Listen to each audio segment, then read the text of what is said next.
Hello and welcome back to Stick to Fitness, brought to you by my co-host Archie and myself, Hymson. For today's topic of discussion, we're diving deep into what makes a great client and the red flags to watch out for. Whether you are a coach looking to educate your clients or a client wanting to build a better relationship with your coach, this episode is your golden ticket. Stick around because by the end of this episode, you'll know exactly how not to piss off your coach and how to get the most out of your coaching experience and relationship. So Archie, what is your biggest red flag for a client? I think it's got to be, for me, it has to be time. Not having the time to do, if you like. Not having the time to be able to train or do anything like that. I think with a lot of people, you kind of see that when they kind of start working with a coach, it's almost like it's taking up more time because there might be a meal prep aspect or the training aspect, especially if you're doing like a prep or something, all of a sudden you're doing cardio and then training and, just being more accountable for your recovery. But if you're going to work with a coach or whatever, I don't think that time is something that you can kind of use as an excuse because you're going to work with someone to try and kind of alleviate that from being an issue. When do you find people tell you that they don't have the time? Is it when they are about to sign up or start with you, or is it when they've already started with you and then it's like I think there's two things. I think the first one is when it gets hard. So you might be coming towards the end of your kind of fat loss phase or whatever, and then you're looking to ramp it up. So that's when then you kind of, yes, it's getting harder. So maybe they're not as confident with the way that it's going or anything. So they're trying to look for excuses not to train and not hit their nutrition, or when they're kind of busy with a social life, the timing around that aspect. So it might be the holidays or something like that, and they're just kind of looking for time to be a reason to use an excuse. This is when they've already signed up with you. Yeah, they've already signed up. Yeah. Because I think it's a conversation that you kind of have, isn't it, when you do your initial onboarding calls? What times do you prefer to train, or when are you going to be able to train? How many times a week can you train? And they're kind of making that commitment. So if they say they can train, 4 times a week, you're going to take that as gospel, right? I'll take 4 times a week. Someone tells me they can train 4 times a week. That's 4 times a week, regardless of what's happening in their life, if you like. But yeah, a lot of people say, I can train 4 times a week, but really what they mean is, I'd like to train 4 times a week.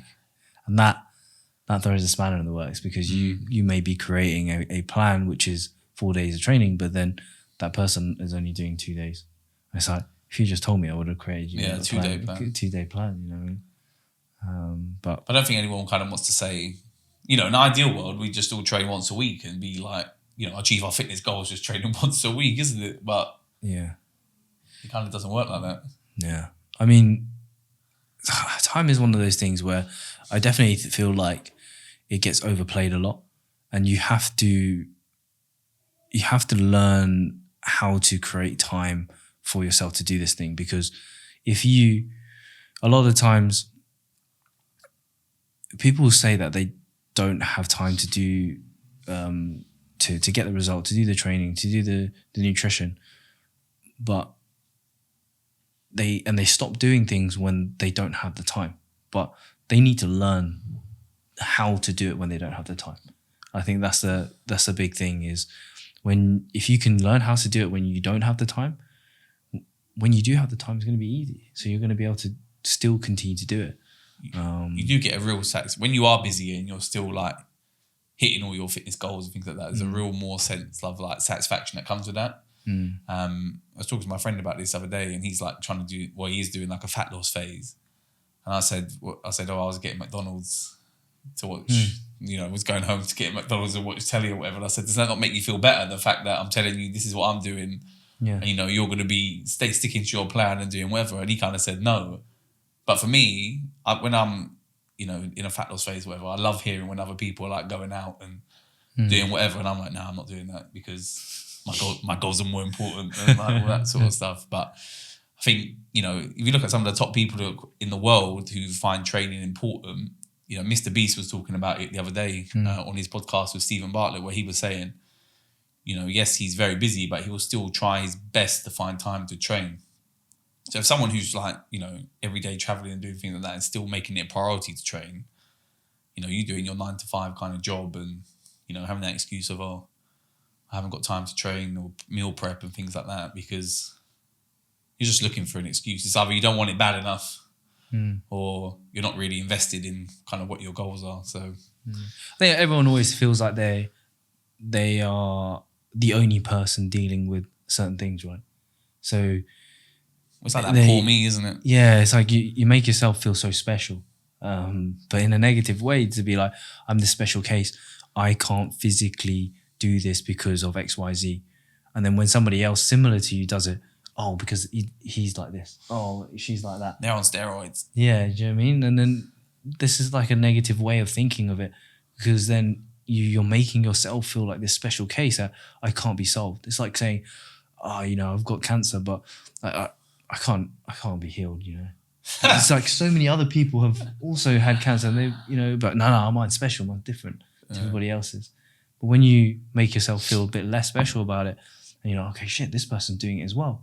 His circumstances, this. Maybe, I can take some value from that and be like, oh, he can do it, oh, I can do it as well.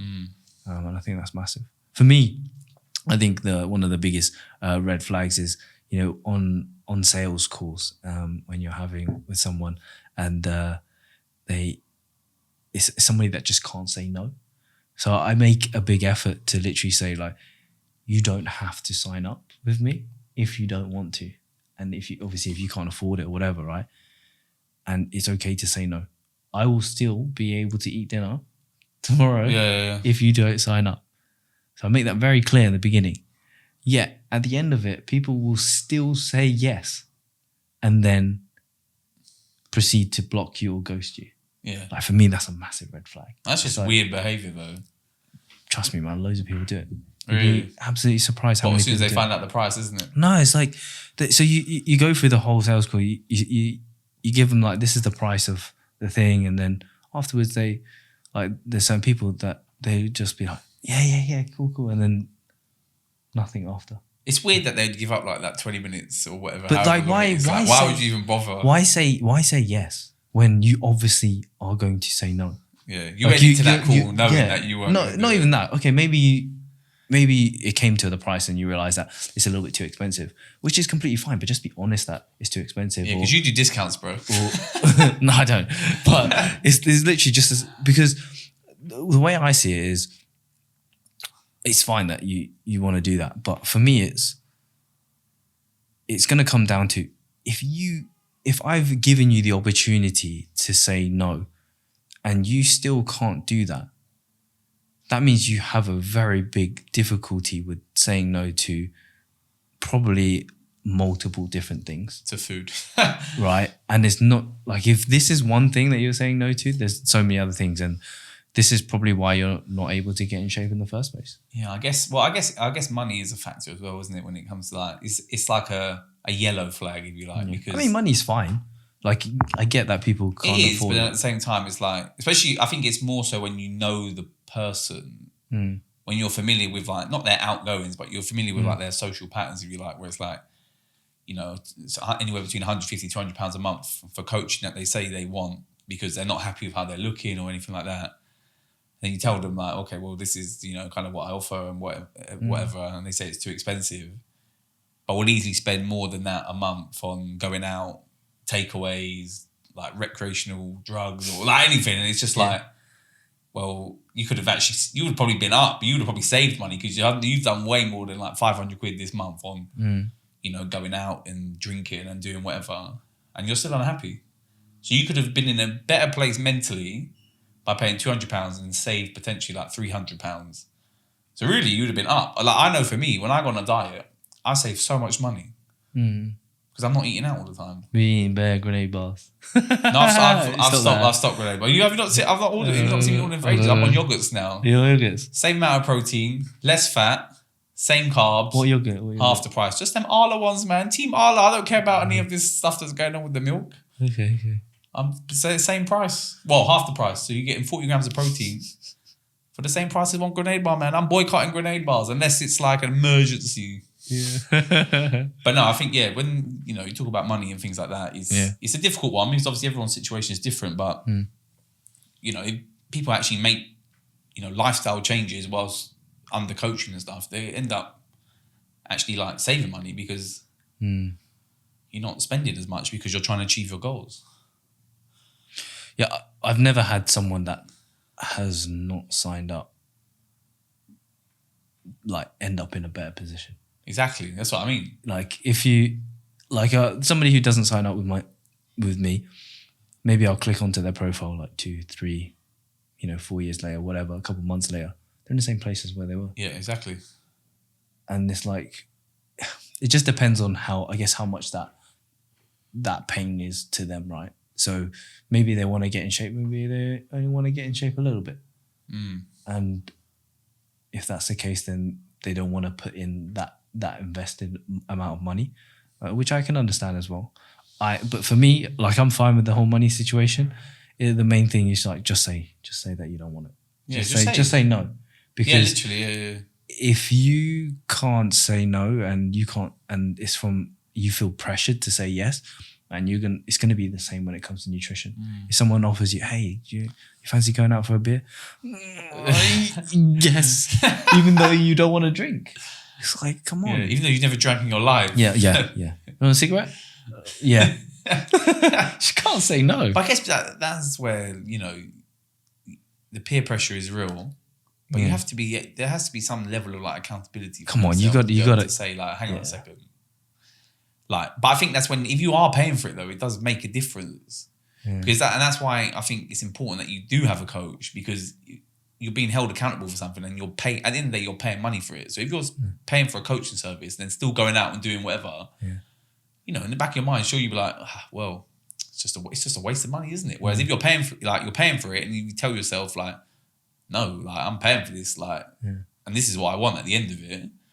And I think that's where, another kind of red flag is where it's like, they're checking in late, and then they're like, I'm not seeing any progress. And it's like, okay, well, did you do everything that kind of, you're meant to do? Did you hit your steps? Did you train your 4 times a week? Did you hit your max?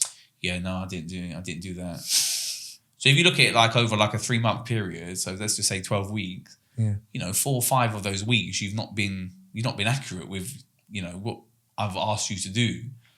And then you'll want to complain about the results. I think it's different when they hold themselves accountable and say, all right, for the last kind of weeks or whatever, I've not been hitting my goals, and there's been off days and things like that. Because those days add up. Like, even if it's 1 or 2 days a week, even 1 day a week over 12 weeks, there's still 12 days where you've like not done what you should have been done, which as a percentage is still quite high. So I think sometimes people don't even realise it. They don't realise how much they're actually missing out in terms of what they're doing. So like step count, training, nutrition, people don't realise how much of a role they actually play with one another. So like if you're doing 2 of the things and one of the other things was completely out of whack, it could just completely offset the other 2 factors that you're doing. So it's a very tricky one for people. Don't realise that they're like, oh, well, I'm doing some of it, and people only remember the good things that they do. So like, oh yeah, the other day I did steps though. Yeah, but it's like, but the other 6 days you didn't. But I remember the good one. I forget about the bad stuff. I think that's probably why you get those kind of scenarios. You're not achieving what you should be doing.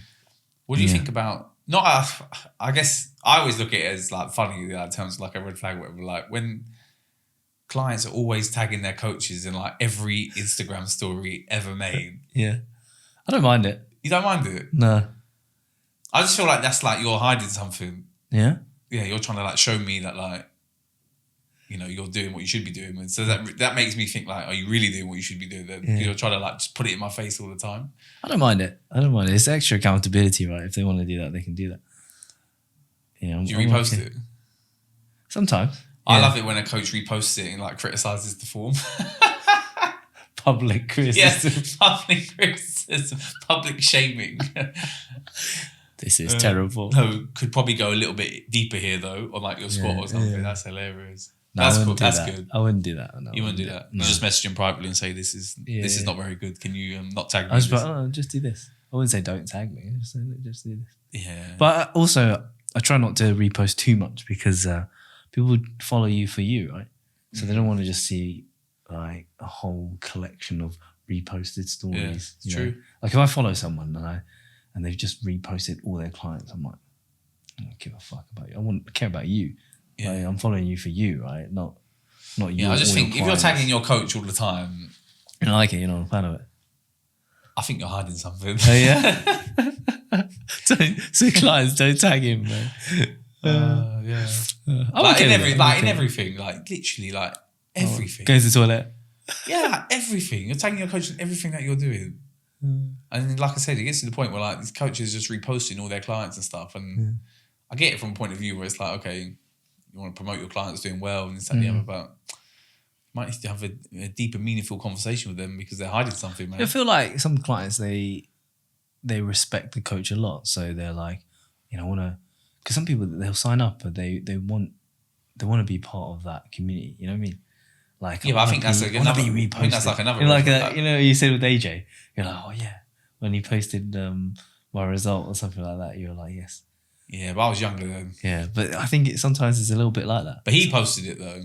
Oh yeah. Yeah, I didn't post it. Okay. Yeah, but then it's like he posted it without like telling me. Like it was just a random one. Yeah, but they might have been like the clients might be the same. Like, oh yeah, I want to get on Archie's story. Yeah, but they're reposting everyone, so like it's not. It's not special. Yeah, it's not special. I don't know. I like Maybe being made to feel special. No, but like I think even like I said, if it's a one-off or whatever, but it's like every 10 stories, man. Every story is getting reposted. They're hiding something. Yeah. They're hiding something. I'm telling you. This guy's very paranoid. No, I'm telling you. I'm okay with it. Yeah, well, you're okay with it. That's good. But like, come on, man. Save it for the WhatsApp. Red flag for me is got to be when clients have a history of a lack of results as well. So like I think when you sign up a client and they're like, I've been with this coach, I've been with that coach, but I couldn't get results. And I think every coach is a bit like I can change this person. Yeah. Like, and I think a lot of coaches they kind of like they don't rate the other coach. So let's say coach number one, right, has coached his client and his clients left them and then they come into you, for example.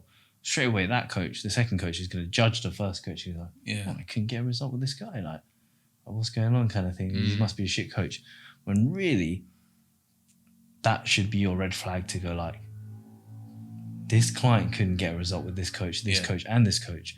The common denominator is not the coaches, it's the client. And I bet they tagged all those coaches on their Instagram stories. I bet they did. The common denominator is the client. So I think rather than, for me, it's like, if I know that a client has been with multiple coaches, I'm like, what made that fail? Like, what happened there? Do you ever reach out to those coaches? I don't know. Because I think it's your job to figure that out yourself, right? But I might ask. No, in a sense of saying like, say like, they've been, say just hypothetically, like, someone who worked with me who was like, whatever, you wouldn't go to like me and say, I've had so-and-so sign up, like, what's their story like? If I knew you, and I went, they're just useless. Yeah. If I knew you, I think it's difficult because it's like he said, she said kind of thing. Of you want to hear. You want to give them a chance. Yeah, so you want to hear your own story. You want to figure things out yourself as well. No, definitely. To give them a good chance. But then that, for me, it's a little bit of a flag. Just like, okay, what happened? What went on that didn't allow this person to get results? Because they're able to get results with loads of people. So yeah, I think for me that's a big one. If they weren't successful with one coach, I think something's up. Very rarely is it going to be that coach was so terrible. You know, is the coaching that bad? There's going to be like not get any results whatsoever. So yeah, I think as well is people that come to you and just say, well, I don't know if you've had it, I want to compete in 12 weeks. And it's like, okay, but you're not going to be ready. Have they ever competed before? No. Probably not, right? No. If you know, that's never competed before. Definitely not 12 weeks away from being in any sort of competition state. Even photo shoot. Literally. And I think I did that years ago because I went straight to AJ and was like, there's a show in 12 weeks that I want to do. And he just basically just said, no chance. And at least, I respect the fact that he actually had the honesty to say, because some people would just be like, yeah, let's go, man. Like, let's go. Like, pay your money and then just look rubbish. But at least he had the decency to say, like, nah, give all these ones a miss this year because you need about 35 weeks. There was like 15, 16 weeks left of the season. How did you take that? I mean, I think I took it well, but I think, it's... In your head, at the time, were you like, really? I'm going to need that? Well, I think when he, because I sent him pictures of when I did it before, and he was like, you could look like this again in 12 weeks. Oh, okay. You could look like that. Good. That's nice. You could look like, if you wanted to look like that again in 12 weeks, that's fine. But if you want to be like competitive... AJ with the psychological game. Well, you can look like... He didn't say no. No, he said you can look like this again. But he knew fully well that you didn't want to look like that again. Yeah, I think... And I can remember, I've still got the... like when you do like a sign up or whatever, then he will send you... I've still got that video, man. Yeah. But I'm someone who responds well to like brutal honesty. Yeah. And I don't want like just all the time to be like... Yeah, pussyfooting around it, yeah. Yeah, just be honest. There's no point like just... And I think... I would say for me, because that's how that's how I am. That's how I coach, is like very honest and stuff. So for me, it's a red flag if they don't take the criticism well. I guess that's why I don't coach full time. But but even like with the kids that I work with and stuff, it's like, well, you got to be honest, man, because you know what, life is hard. And like, yeah, okay. I think it's worse when you try to hide the fact that it's hard, and then it sets people up for a different expectation. Yeah. Because they go into it thinking, oh, no, I could do this. But then the expectation doesn't then meet reality. So then people get, at least if you tell them like the honesty beforehand, they can get upset. But then you can't be like, because I guess what happens quite a bit from my observations of things is that like someone will say they want to do a bodybuilding show. Maybe the coach says, probably not the best time for you, give it a bit longer because no, I really want to do it. Okay, fine. Then they don't look how they wanted to look. And then they blame the coach and say, didn't get me in shape. And then they got a show 2 weeks later and they've changed coach for that like kind of 2 weeks. Yeah. And it's like, hang on a second, I told you were going to look like this. Yeah. But you still wanted to go ahead with it. Like you couldn't have done anything more. It's hard, isn't it, that? Like, and that's where like kind of the blame kind of starts. That's when you start playing like a blame game and say like, well, it's your fault. I didn't like, I could have done more and this, that, the other. And it's like, okay, but you could have done more, but you would have not been able to sustain it for that period of time. I think that's always the hardest conversation that I have with people. So in the beginning, I always set up their rates at last and tell them like what the expectations are. And whenever I tell them like how long they need to diet, it's always like, like this is way too long. I'm like, well, you can go faster if you want, but it's not going to be pretty. That's like when you told me it's going to take you 52 weeks to get into shape. It's not going to be pretty. And I still could have done with another 12 weeks. It's crazy, isn't it? Yeah, it's crazy. It just goes to show like, and I wouldn't even necessarily say that we move slowly either. No, it wasn't. It was just... It was fucking fast, man. Yeah. It's just you had a lot of fat to get off. Yeah. Well, for what we wanted to do, there was a lot. Yeah. And there still probably was a little bit left on there. So that just goes to show that... That was only your second competitive season, isn't it? Yeah. Well, that's what I mean. But doing, being told... If you told most people, I guess, you're going to have to diet 52 weeks to be in shape. Some people will just sack that off, innit? Yeah. I think that's why all the pre-prep stuff now is really cool.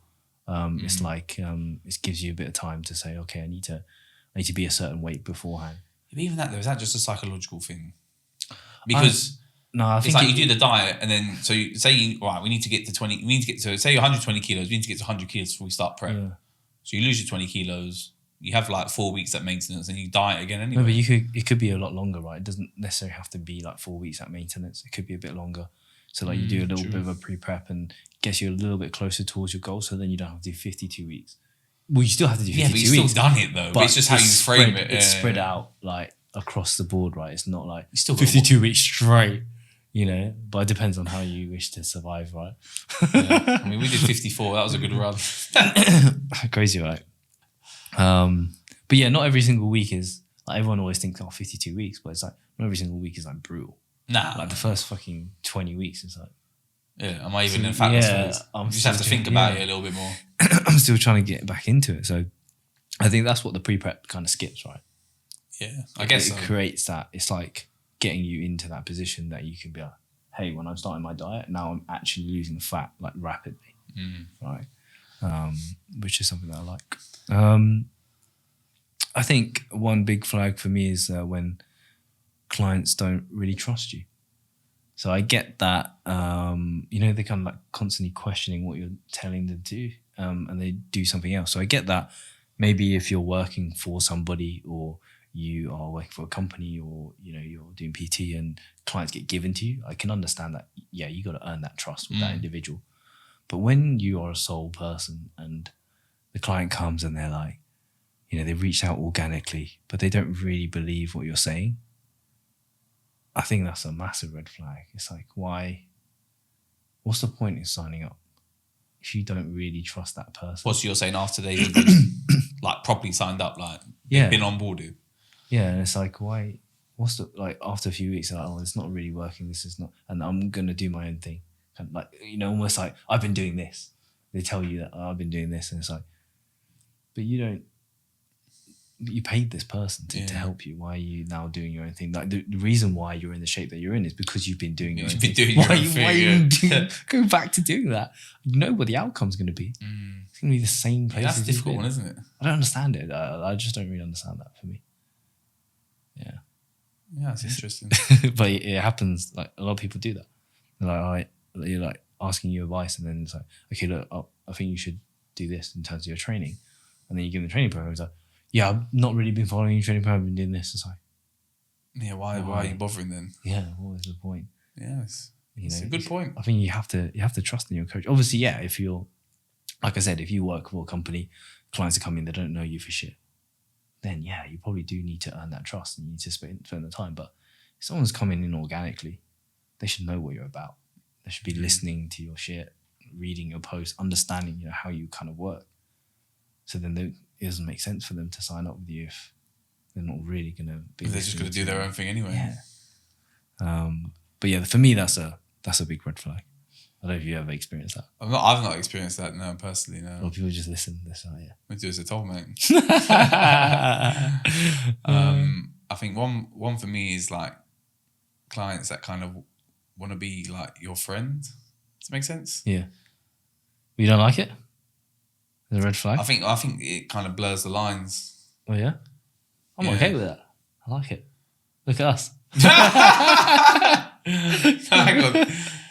But what I'm saying is like, I think it comes down to where it's like, the repostings kind of will stop. Like all that sort of stuff and the interaction. Like when the payment stops, yeah, you still carry on being like friends or whatever. Right. Then yeah.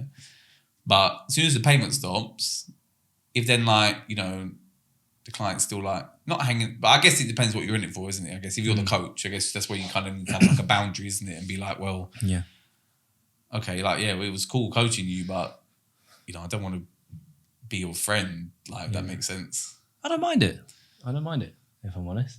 I think there's a degree of that personal side that needs to be in personal training or whatever, right? I'm not saying that you're going to be my best friend. I'm going to see you fucking every single Become weekend. a stalker, baby reindeer. That's it. But definitely, like, I'll have conversations and, catch ups or something like that and be like, yo, how are you getting on? Like, there's clients that I've coached. So I went to Singapore, right? So in December, there's clients that I've coached fucking 7 years ago. I go back, I'm like, yo, what's going on? Do you know what I mean? And I hit them up. So I think it's quite nice, to be fair. And I haven't coached some of them for like 6-7 years. For years, yeah. Yeah, it's nice.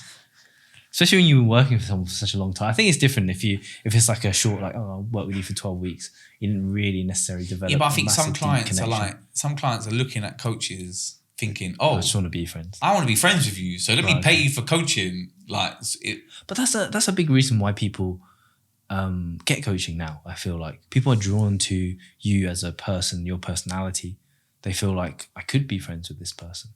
And why they sign up. Whereas maybe before, back in the day, people are getting coaching purely down to results. Nowadays, I think there's a lot of people that can get results. And what separates one person from another is the personality. It's who you feel like you can get along with.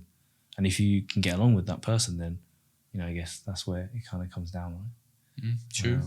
I guess. But yeah, it's... I I think, but if someone is only coaching for like 12 weeks, it becomes difficult to get that kind of relationship right. But yeah. Yeah, Shout I don't out mind all it. the friends. I don't mind it. Yeah. What do you think is like? What do you think people can do to be a great client? Like, what makes a great client? We talk about the negatives, right? So what's the positive? Like, The best clients are the ones who not necessarily ask minimal questions, but like acknowledge what's being done. Ask questions if they're kind of unsure, not kind of question like you said, methods and stuff. Check in on time and just just get it done. Really, like minimal excuses, or be like, if you do need to talk about it, kind of thing. It's always a thing of, I'm a big fan of always like, if you are going out and stuff, then communicate, because then you can plan for it. Not wait until the event's happening or happened, but be like, oh, what happened on Saturday? Oh yeah, we went out for drinks and I just said the other. It's like, well, okay, why did you not tell me? Because we could have mitigated against that in some way to try to kind of make forward. So having like kind of, yes, communication is important. And I guess the biggest one is always checking in on time. Always checking in on time, because there might be things that need to be changed. And if you're late by like a day or two, or even like sometimes like 3 days or whatever, it's going to change kind of how much, like, the rate of loss or rate of gain and things like that, because you might need to have implemented changes. So I think checking in on time, and I think it's just more so checking in on time, just, I think always just says like, I'm committed, and like, obviously I respect your time as well. I mean, if someone does check in late, I'd always try to like accommodate it. But I know there's some people that's like, this is your check-in day and time or whatever. If it's not in by a certain time, then I've got too many other people to like kind of respond to. So I think the constant reminder can be tough, like as well. Like if you have a client that doesn't check in and you have to keep reminding them, that's a bit draining as well, because it's like, is this something that you really want to do as a client? Like I think you have to look at yourself and be like, okay, if my coach is constantly following up with me, why am I just waiting for that person to follow up with me? Why can't I just do it off the back of myself, of the fact that you've been given everything. Yeah. I get that there is a degree of accountability, right, from coach to client. But I think after a while, you need to be self-sufficient enough to do that yourself, because you can't have your hand held forever. No, you can't. Like, imagine if your son needed you to feed him like all the time, like forever. At some point, like, do you know what I mean? At some point, he's going to starve. He's going to need to learn how to do it himself. And I think it's the same thing. Like, if you are always relying on someone to chase you to check in, yes, I get that. It's the degree of a coach's job to do that, to some degree.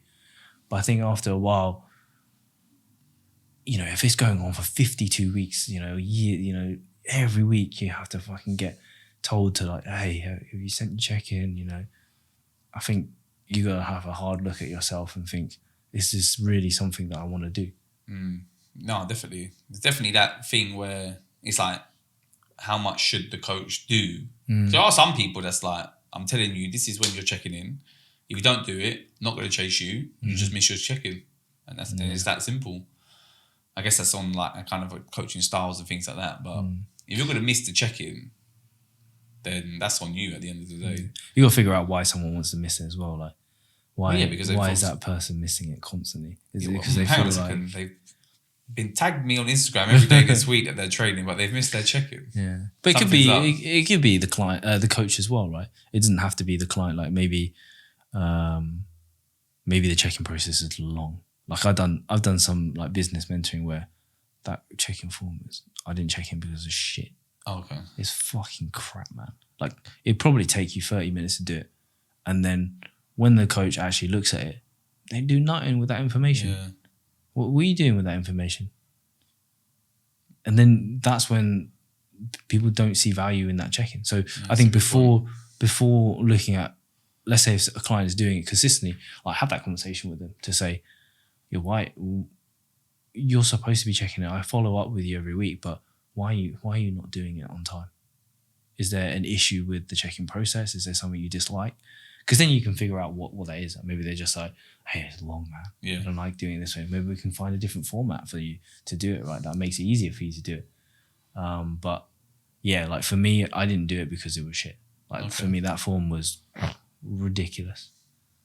Asking for stuff that it would be equivalent to, you know, you asking for the, like doing a check-in and asking for the color of someone's poo, and then do nothing with it, absolutely nothing. So what the fuck am I telling you? What color my shit is? How many fucking grains of sweet corn is in my crap when you're doing nothing with that data? It's like, so if you're asking people for stuff on that check-in, like, make sure you're doing shit with it. Don't just fucking ask it for no reason. Yeah, that would be a Then bit people, annoying, wouldn't it? yeah, because then people just feel like it's completely pointless for me to do it. But yeah, that's a side tangent on that. I think, yeah, in terms of to be a great client, for me, it's setting very clear expectations and goals from the start. Like, what do you really want to achieve? What do you want to do? How much effort are you willing to put in? Yeah. And you're the one doing the effort. So tell the person, like, what, like, if you don't want to push that hard, fucking, that's cool, man. Yeah, just let me know. Like, yeah. Otherwise, it's going to be, This is what it looks like. Yeah, I'm gonna be pushing you quite hard to get there because that's what you're portraying, right? And then I think just be very, very open to feedback and constructive criticism and things like that, because Yeah, it's not personal. yeah, I think a lot of the times, you know, a person that can take on that, like you said, AJ's telling you like, oh, yeah, you can look this way, or it's going to take you 35 weeks. You could have easily just been like, man, fuck this. I'm not doing no coaching with you. I'm going to go to someone else who's going to tell me that I can do it. But you took on that constructive criticism, and you know that helped you to step on stage before, right? So I think that's a big one for me as well. Like, it's taking on that criticism and dropping the ego. Really, that's what it comes down to. Yeah, you got to be willing to learn, haven't you? At the end of the day, because there will be things that you know you're unsure about, and part of that, you know, while working with sometimes different coaches over a period of time is good because you do learn, you know, different things. Different styles. You'd have learned different things from working with like Jordan compared to working with Jeff, yeah. Jeff or whoever. Yeah, exactly, whoever. So, you know, two great coaches that you've obviously taken a lot from. So I think that's something that you have to just... Yeah, definitely. Every coach that I've worked with, you know, has been perfect for the time that I was at, and has helped me for sure. And then it's, you know, I think the time I had with Jordan was perfect. Like, I was in that stage where I could tick all the boxes. I was like, boom, boom, boom, regiment. And then later when I have a bit more of a life, family, whatever, Jeff was, you know, perfect for that scenario as well. So yeah, no regrets with those. That's for sure. But yeah, is there any closing things that you want to talk about? I just think if you're gonna apply for online coaching and you're serious about it, like I said, I think just be mindful that it's, you know, it is going to be hard. Because I think people think that it's just an easy process where it's like, I don't know, I guess it's different with, I always try and compare like online coaching to like personal training when you're talking to people about what it actually is that when it comes to like personal training, you're getting that person's time for an hour. Whereas like online coaching is, yes, you have more, I'll say you have more support and more access, but it doesn't mean that just because that person's not there like cheering you on, if you like, whilst you're on the treadmill doing your 10-minute warm-up of your 1 hour session. You know, there is going to be a point where you have to rely on yourself. Self-motivation. Right? Self-motivate yourself to be able to get up and like do these things. And yes, your online coach will be able to like, you know, I worked with an online coach where every other day he would send you like a motivational message. Did like, you like what's that? Nah, man. I'm like, what's this generic rubbish? But like, that's up. Seize the day. Yeah. Like, Carpe diem. Yeah, let's go, bro. Today's another day to smash your goals and do whatever. I'm like, okay, but I don't need to hear that. Me personally, I don't need to hear that. But I guess, you know. I don't think anybody needs to hear that. But I guess that's like, you know, this was, you know, you're talking like this was like nearly like 8-9 years ago. I know online coaching has changed like completely since then. But I guess you have to be willing like, and able to do it yourself at some point. And it's harder than you think. Yeah. I think as well, if we're looking at from a coaching perspective as well, not all red flags are client based. Yeah. Sometimes you have to, you know, if you spot those red flags, rather than be like, this is a client. You got to then look at yourself as well first. Yeah, like you said, if they're not checking in, then why are they not checking in? Is my process if suitable for them, or is you'll it look too at long? who's the common denominator here as well. If you're seeing it frequent in terms of a lot of your clients, 50% of my clients don't check in. that ain't a client problem. That's a you problem. A you problem, right? 100%. So sometimes you have to look at yourself beforehand as well. Okay, so if you enjoyed this episode, feel free to leave a review on iTunes and subscribe if you're watching on YouTube. And if you really enjoy it, you might be the person that we are just looking to coach. So you can find me on Instagram at Gym with Him, and Archie is at Archie13 with 2 E's. Thank you all for listening, and we'll see you all in the next one. Bye-bye.